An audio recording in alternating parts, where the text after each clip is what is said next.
নমস্কার বন্ধুরা, আজ আমি নিয়ে এসেছি দুর্দান্ত স্বাদের পটলের মুখরোচক একটি রেসিপি, যেটা গরম ভাতের সাথে খেতে দারুণ লাগে। পটলের একঘেয়ে সব রেসিপি ছেড়ে একবার এইভাবে বানিয়ে দেখুন। একদম ছোট থেকে বড় সকলেই চেটে পুটে খেয়ে নেবে। তো রান্নাটা তৈরি করার জন্য প্রথমেই আমি এখানে নিয়েছি হাফ কাপ মতো মসুর ডাল, আর ওজনে কিন্তু প্রায় 50 গ্রাম মতো হবে। ডালটাকে 2-4 বার জল পাল্টে খুব ভালোভাবে ধুয়ে নেব। তো ভালোভাবে ধুয়ে নিয়েছি। এবার এর মধ্যে দিয়ে দিচ্ছি পরিমাণ মতো লবণ, পরিমাণ মতো হলুদ গুঁড়ো, প্রায় 1/3 চামচ মতো করে দিয়েছি। এবার এখানে নিয়েছি একটা মিডিয়াম সাইজের কুচানো পেঁয়াজ, দেখুন ঠিক এইভাবে কেটে নিয়েছি।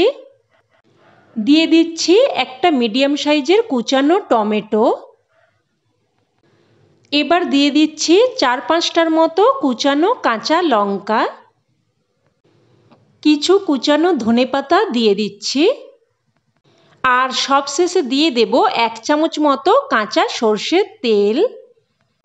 এবার সবকিছু হাতের সাহায্যে খুব ভালোভাবে মেখে নেব। আর এখানে লবণ আর লঙ্কার পরিমাণটা অবশ্যই আপনারা আপনাদের স্বাদ অনুযায়ী দিয়ে দেবেন। তো দেখুন খুব ভালোভাবে মেখে নিয়েছি। এবার এটাকে এক সাইডে রেখে দেব। এবার এখানে নিয়েছি 300 গ্রাম মতো পটল। পটলের গা ঘষে পটলের গায়ে পাতলা আঁশের মতো অংশটা ভালোভাবে তুলে নিয়ে তারপর দেখুন খোসা হালকা করে ছাড়িয়ে নিয়েছি। তো পটলগুলোকে এইভাবে একটু বাঁকিয়ে তারপর দেখুন একটু পাতলা পাতলা মতো করে কেটে নিচ্ছি। মোটামুটি একটা মিডিয়াম সাইজের পটলকে আমি 4 টুকরো করে কেটে নিচ্ছি। তো সমস্ত পটলগুলোই একই রকমভাবে কেটে নিয়েছি। এবার এগুলো একটা থালার মধ্যে উঠিয়ে নিলাম। এবার পটলের মধ্যে দিয়ে দিচ্ছি পরিমাণ মতো লবণ, অল্প একটু হলুদ গুঁড়ো, আর অল্প একটু লঙ্কার গুঁড়ো। এবার পটলের সাথে সমস্ত মশলা হাতের সাহায্যে ভালোভাবে মেখে নেব। তো দেখুন ভালোভাবে মেখে নিয়েছি আর এদিকের কাজ মোটামুটি শেষ। এবার আমি চলে যাব মূল রান্নায়। তো গ্যাস অন করে কড়াই বসিয়ে দিয়ে দিলাম প্রায় 2 চামচ মতো সর্ষের তেল। তেলটাকে ভালোভাবে গরম করে নিয়ে এবার এর মধ্যে মেখে রাখা পটল দিয়ে দিচ্ছি। আর পটলগুলোকে আমি কিন্তু মেখে 5 মিনিট মতো রেখে দিয়েছিলাম। তো সমস্ত পটলগুলোকে দিয়ে নাড়াচাড়া করে মিশিয়ে নিলাম। এবার একটা ঢাকনা দিয়ে মিডিয়াম ফ্লেমে পটলগুলোকে প্রায় 2 থেকে 3 মিনিট মতো ভেজে নেব। আর এইভাবে মাঝে মধ্যে একবার করে ঢাকনা তুলে নাড়াচাড়া করে দেব। আর পটলগুলোকে এমনভাবে ভেজে নিতে হবে যাতে করে প্রায় 80% মতো সেদ্ধ হয়ে যায়। তো প্রায় কিন্তু 2-3 মিনিট ধরে ঢাকনা দিয়ে পটলগুলোকে ভেজে নিয়েছি।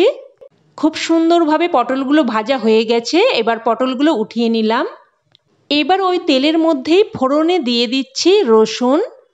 এখানে কিন্তু প্রায় 5-6 কোয়া মতো রসুনকে হালকা থেতো করে দিয়েছি। দিয়ে দিচ্ছি অল্প একটু রাঁধুনি আর অল্প একটু গোটা জিরে। মোটামুটি 1/4 চামচ মতো করে রাঁধুনি আর গোটা জিরে দিয়ে মোট হাফ চামচ মতো ফোড়নে দিয়েছি। তো ফোড়নটাকে কয়েক সেকেন্ড নাড়াচাড়া করে ভালোভাবে ভেজে নিলাম। এবার এর মধ্যে মেখে রাখা মসুর ডাল দিয়ে দিলাম। ডালটাকে নাড়াচাড়া করে ভালোভাবে মিশিয়ে নেব। এবার মিডিয়াম ফ্লেমে প্রায় 2 মিনিট মতো ঢাকা দিয়ে এগুলোকে একটু ভেজে নেব। আর এগুলো ভাজার সময় দারুণ সুন্দর একটা গন্ধ কিন্তু বেরোবে, যেই গন্ধে আপনার কিন্তু একদম খিদে পেয়ে যাবে। তো প্রায় কিন্তু 2 মিনিট মতো ঢাকা দিয়ে সব কিছু একটু ভেজে নিয়েছি। এবার এর মধ্যে দিয়ে দিচ্ছি পরিমাণ মতো গরম জল। প্রায় কিন্তু 1 বাটি মতো গরম জল দিয়ে দিলাম। সব কিছু একটু মিশিয়ে নিয়ে এবার মিডিয়াম ফ্লেমে একটা ঢাকনা দিয়ে প্রায় 5 থেকে 6 মিনিট মতো রান্না করে নেব। প্রায় 5 মিনিট পর ঢাকনা তুলে নিলাম। আর ডালটা দেখুন প্রায় কিন্তু 80% মতো সেদ্ধ হয়ে গেছে। আর ঠিক এই সময়ে কিন্তু ভেজে রাখা পটলগুলো এর মধ্যে দিয়ে দিতে হবে। তো ভেজে রাখা পটলগুলো দিয়ে নাড়াচাড়া করে একটু মিশিয়ে নিলাম। এবার আবারও একটা ঢাকনা দিয়ে প্রায় 3 থেকে 4 মিনিট মতো রান্না করে নেব। প্রায় 3 থেকে 4 মিনিট মতো রান্না করে নিয়েছি।